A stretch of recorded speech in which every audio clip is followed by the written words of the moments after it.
की शुरुआत होती है इंटरनेशनल स्पेस स्टेशन से, जहां एस्ट्रोनॉट्स की एक टीम मार्स से लौटने वाले एक सैटेलाइट कैप्सूल का इंतजार कर रही थी। उस कैप्सूल में मार्स की सतह की मिट्टी थी, जिसकी जांच करके एस्ट्रोनॉट्स ये कंफर्म करने वाले थे कि मार्स पर लाइफ मुमकिन है या नहीं। बदकिस्मती से सैटेलाइट कैप्सूल थोड़ा खराब होकर अपने रास्ते से भटक गया। रोरी ने अपना स्पेस सूट पहना और स्पेस स्टेशन से बाहर जाने के लिए तैयार हो गया। वो एक मैकेनिकल आर्म के जरिए सैटेलाइट कैप्सूल को पकड़ने वाला था। स्पेस स्टेशन में तनाव का माहौल था।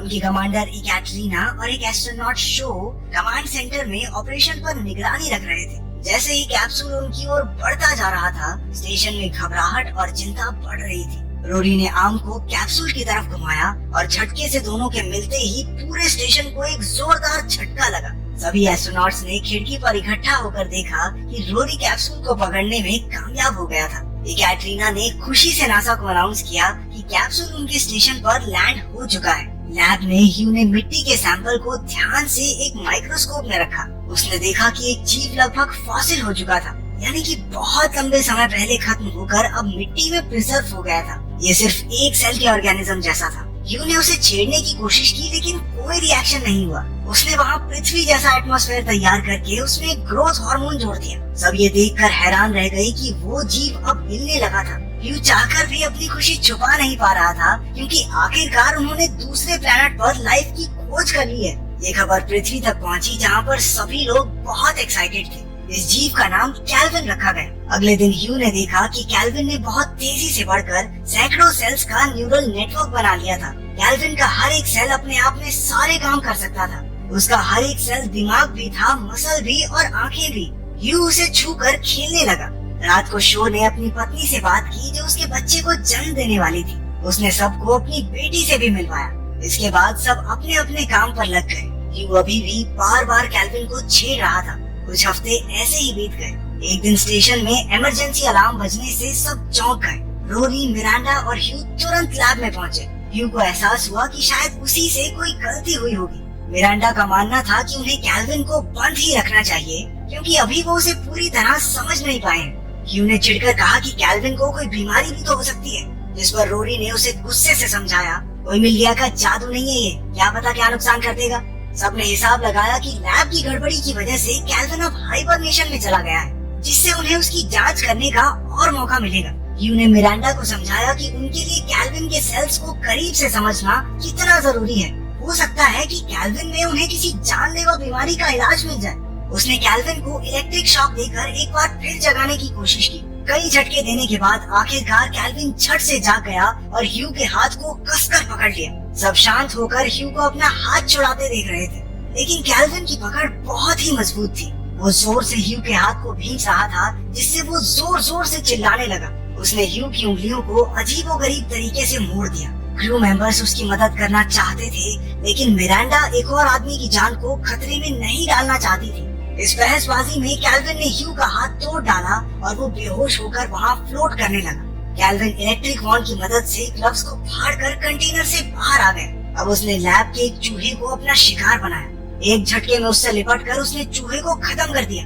रोरी ने लैब से ह्यू को निकाला। डेविड ने ह्यू को पकड़ा, लेकिन रोरी के आने से पहले ही दरवाजा बंद कर दिया, क्योंकि कैल्विन उसकी टांग से चिपक चुका था।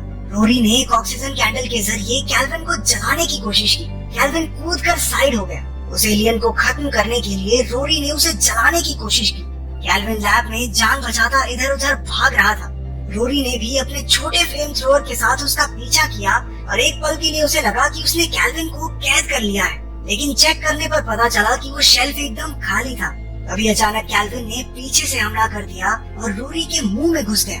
रोरी का दम घुटने लगा, जबकि बाकी क्रू मेंबर्स डर से उसे बस देखते रहे। उसके मुंह से काफी खून बह गया और वो बेहोश होकर हवा में झूलने लगा। उस फ्लेम थ्रोअर की वजह से फायर अलार्म बज गया और आग बुझाने की गैस लैब में भरने लगी। जब कैल्विन रोरी के शरीर से निकला तो वो 100 गुना बड़ा हो चुका था। शो और इकैटरीना ने गैस होल्स बंद करने की कोशिश की, ताकि कैल्विन उनके जरिए बाहर न निकल जाए, लेकिन आखिरी होल के बंद होने से पहले कैल्विन अपने शरीर को सिकोड़कर बाहर निकल गया। इकैटरीना ने नासा को इमरजेंसी कॉल करने की कोशिश की, लेकिन उनका कॉल लगा ही नहीं। उसे ठीक करने के लिए इकैटरीना ने स्पेस सूट पहना और बाहर चली गई। जब उसने देखा कि ट्रांसमीटर बहुत ज्यादा गर्म हो चुका है, तो उसने कूलेंट चेम्बर खोला। लेकिन उसे खाली देखकर वो समझ गई कि कैल्विन वहां तक पहुंच गया होगा।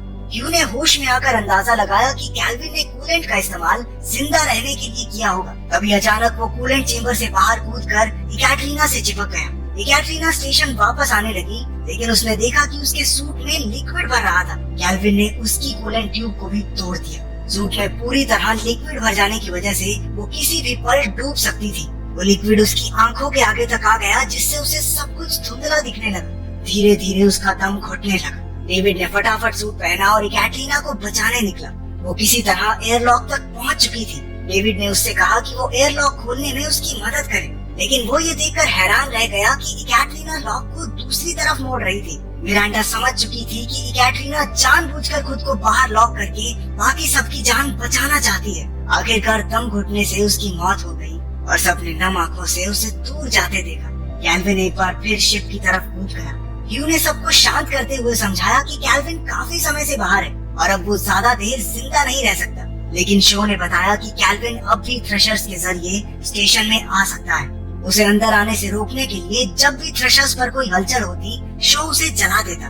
बदकिस्मती से थ्रेशर्स को बार बार चलाने के चक्कर में स्टेशन अपने रास्ते से भटक गया। शो को बाकी बचे फ्यूल का इस्तेमाल स्टेशन को वापस रास्ते पर लाने के लिए करना पड़ा। इस सब के बीच कैल्विन एक बार फिर छिपते छिपाते स्टेशन में आ पहुंचा। ह्यू को एहसास हुआ कि कैल्विन की प्रजाति ने हजारों साल तक मार्स पर राज किया होगा, लेकिन जब मार्स का एटमॉस्फेयर खत्म हुआ होगा तो प्रजाति हाइबरनेशन में चली गई। उसने आइडिया दिया कि उन्हें स्टेशन पर वही कंडीशंस पैदा करके कैल्विन को हाइबरनेशन में भेजना होगा। प्लान के मुताबिक वो सभी एक कैप्सूल में सील हो गए और बाकी के स्टेशन की ऑक्सीजन पूरी तरह खत्म कर दी। ह्यू इस सारी दुर्घटना के लिए खुद को जिम्मेदार ठहराने लगा, लेकिन डेविड ने उसे शांत करते हुए कहा कि कैल्विन को रखना पूरी टीम का फैसला था। इसके बाद ह्यू कहने लगा कि कैल्विन उनका दुश्मन नहीं है, वो तो बस जिंदा रहने की कोशिश कर रहा है। ह्यू कमजोरी की वजह से फिर से बेहोश हो गया। बाकी सबने उसे जगाने की कोशिश की, लेकिन तभी मिरांडा ने उसकी टांग पर कुछ हिलता देखा। उसने जिप खोलकर देखा कि कैल्विन ह्यू की टांग को बुरी तरह से नोच रहा था। सब डर कर पीछे हट गए। मिरांडा ने कैल्विन को शॉक देने की कोशिश की, लेकिन इससे तो वो और चिढ़ गया। वो जल्दी से बाहर की ओर भागे और शो ने खुद को स्लीपिंग पॉड्स में बंद कर लिया। डेविड और मिरांडा ने देखा कि ह्यू अपनी आखिरी सांसें गिन रहा था। कैल्विन ने गलती से ह्यू का ट्रैकर भी निगल लिया था, जिससे वो उसकी हर हरकत पर नजर रख सकते थे। उन्होंने खुद को लॉक करके बाकी के कंपार्टमेंट्स की ऑक्सीजन बंद कर दी। कैल्विन का दम घुटने लगा। तभी उन्होंने खिड़की से देखा कि एक स्पेस शटल उनकी ओर बढ़ रहा था।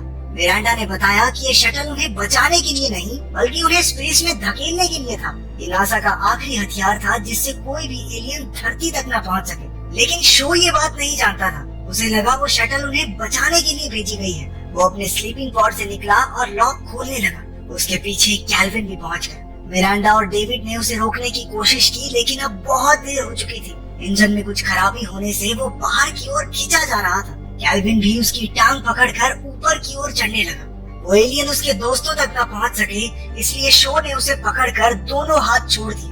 हवा के प्रेशर ने उसे स्पेस स्टेशन से बाहर फेंक दिया, लेकिन वो एलियन अब भी स्टेशन को पकड़े हुए था। डेविड और मिरांडा ने कैल्विन को बाहर ही लॉक कर दिया। स्टेशन में खराबी आ चुकी थी और अब सब टूट फूट कर आपस में टकरा रहा था।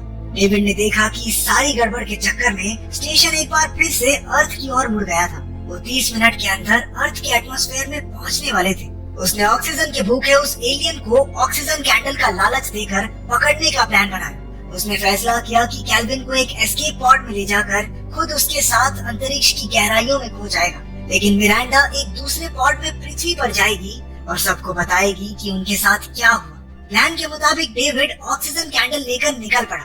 कैल्विन मौका पाते ही उस कैंडल पर बुरी तरह चिपट गया। डेविड इसी तरह उसे ललचाकर एस्केप पॉड तक ले आया, जहां उस एलियन ने उस पर हमला कर दिया। दूसरी तरफ मिरांडा अपने पॉड तक पहुंची। डेविड ने अपना एस्केप पॉड पृथ्वी से दूर लॉन्च कर दिया और मिरांडा का पॉड भी लॉन्च हो गया। मिरांडा ने सारी कहानी रिकॉर्ड की और सलाह दी कि अगर कैल्विन अर्थ पर पहुंच भी गया तो हर मुमकिन तरीके से उसे मार दिया जाए। अचानक दोनों पॉड्स में गड़बड़ी होनी शुरू हो गई। उस एलियन ने डेविड को पूरी तरह नोचना शुरू कर दिया। वो दर्द में चिल्लाता रहा। वो दोनों पॉड्स अपने रास्ते से भटकने लगे। आखिरकार उनमें से एक अर्थ के एटमॉस्फेयर तक पहुंचा और दूसरा अंतरिक्ष के गहरे अंधेरे में खो गया। वो पॉड सीधा जाकर समुद्र में गिरा। कुछ मछुआरों ने उसे देखकर बाहर निकाला। उन्होंने पॉड में डेविड के मांस को तार तार देखा। उधर मिरांडा अंतरिक्ष की गहराइयों में खोती जा रही थी। उधर मछुआरे पॉट को खोलकर डेविड को बचाने की कोशिश कर रहे थे। अंदर से उसने उन्हें रोकने की बहुत कोशिश की, लेकिन वो उसका इशारा समझ ही नहीं पाए। कुछ और बोट्स भी वहाँ पहुँच गए। उनमें से कोई नहीं जानता था कि वो अपने ग्रह की बर्बादी का दरवाजा